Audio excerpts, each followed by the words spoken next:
Bonjour. Je vais vous présenter le troisième chapitre de l'encyclique Dislexis Nos du pape François. Cette encyclique concerne les dévotions au cœur du Christ. Alors, pour cette section, nous allons la découper en trois parties. D'une part, premièrement, pourquoi choisir le cœur pour la dévotion. Ensuite, quel est le sens de l'image? Parce que quand nous avons de l'image dans la dévotion au cœur du Christ. Et ensuite, comment finalement, par cette dévotion, nous avons une attirance vers le Père. Et ensuite, quel est le rôle de l'Esprit Saint dans tout ce processus? Puis, quels sont les écueils ou les fausses interprétations qui ont pu se faire dans certaines communautés?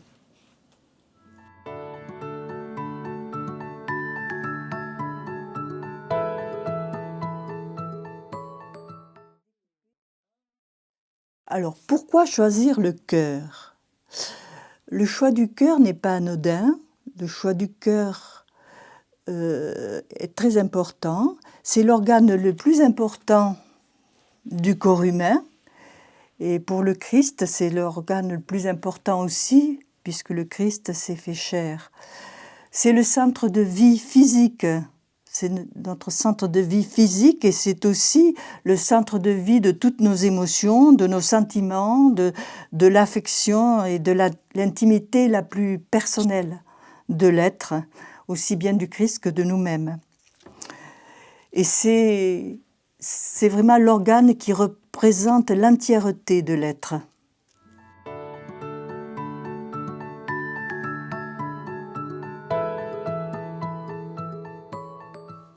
Maintenant, nous allons voir quel est le rôle de l'image. De l'image, donc, pour cette dévotion au cœur du Christ. L'image, en fait, n'est qu'un support, c'est une aide. C'est une aide matérielle pour nous transcender et nous faire arriver au Christ lui-même.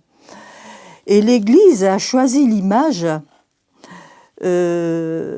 L'Église donc a choisi l'image du cœur pour représenter l'amour humain et divin de Jésus-Christ et le centre le plus intime de sa personne pour les raisons que nous avons indiquées dans la section précédente, c'est-à-dire l'importance du cœur. Donc, cette image donc, nous sert de support.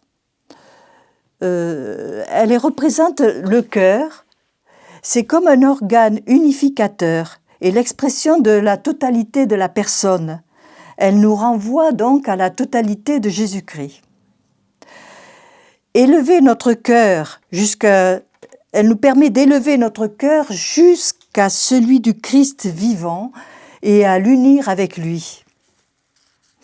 Ainsi, nous devenons pleinement nous-mêmes et nous développons nos capacités d'amour. À travers ce cœur, cette image du cœur, toute la vérité de l'amour divin et infini se manifeste. Et Benoît XVI dit « De l'horizon infini de son amour, Dieu a voulu entrer dans les limites de l'histoire et de la condition humaine, prenant un corps et un cœur, si bien que nous pouvons contempler et rencontrer l'infini dans le fini, le mystère invisible et ineffable dans le cœur humain de Jésus-Christ. »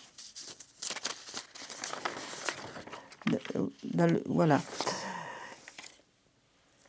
Donc, dans cette représentation, à travers cette image, ce qui est représenté, c'est le triple amour, en fin de compte, l'amour divin et infini, la dimension spirituelle et le symbole de l'amour du Seigneur, qui est animé par sa volonté humaine, et le symbole de son amour sensible, car il ressent, il a une sensibilité identique à la sensibilité humaine. Par le Christ, nous sommes aimés d'un amour humain, donc, et en communion profonde avec ce cœur, nous appréhendons un amour infini. Et en fin de compte, nous ne pratiquons qu'une seule adoration, c'est-à-dire l'amour, le Christ humain et divin, mais nous parvenons finalement à nous unir à lui et nous sommes invités par cette adoration à nous unir au Christ.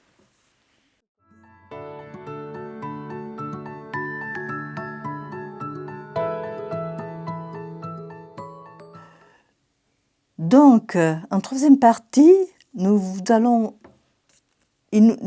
pape nous indique comment, à travers cette image, à travers cette adoration du cœur du Christ, comment est-ce qu'il nous attire vers le Père. C'est par ce désir d'union avec le Christ que nous trouverons le chemin vers le Père. Le Christ lui-même dit « Je suis le chemin ». Je suis le chemin, donc c'est le Christ qui nous conduit au Père et c'est lui qui doit être glorifié en tant que plénitude originelle. La communication avec le Père s'établit tout au long de la vie du Christ. Le Christ est en permanence en communion et en dialogue avec son Père. L'amour du Père s'épanouit.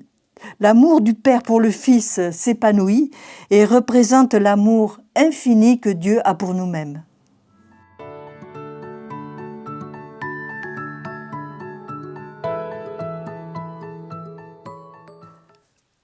Tout se passe par l'action de l'Esprit Saint. L'Esprit Saint maintient une communication entre le Christ et nous et Dieu et nous.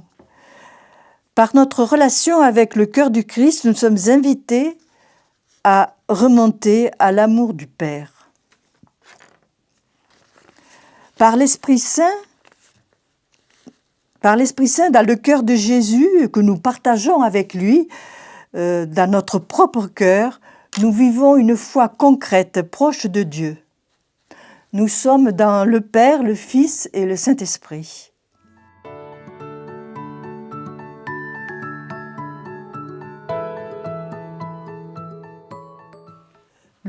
En quatrième partie, donc, le pape nous demande de ne pas nous égarer, et de voir à quel point le Christ et Dieu sont proches de nous, contrairement à certaines théories jansénistes d'un Dieu éloigné qui est pratiquement inaccessible, ainsi que certaines théories de certaines communautés qui sont centrées sur l'aspect extérieur de la religion, sur les règlements, sur les règles à suivre, mais qui oublient souvent la sensibilité et l'amour en quelque sorte, l'amour réel, l'amour divin et l'amour humain.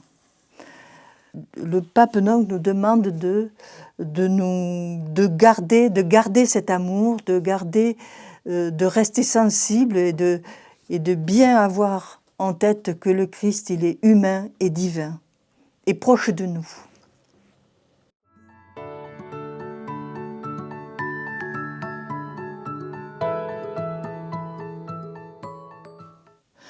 En conclusion à cette troisième partie, donc à cette troisième section de la lettre, finalement, nous avons parlé de la dévotion au cœur du Christ, c'est la dévotion à la personne humaine et divine du Christ, à travers une image qui n'est pas une finalité, mais qui est juste un moyen. Cette dévotion nous conduit au Père, grâce au Christ, qui dit « Je suis le chemin ». Et tout cela se passe par la grâce de l'Esprit Saint que nous recevons du Christ et qui nous attire vers le Père.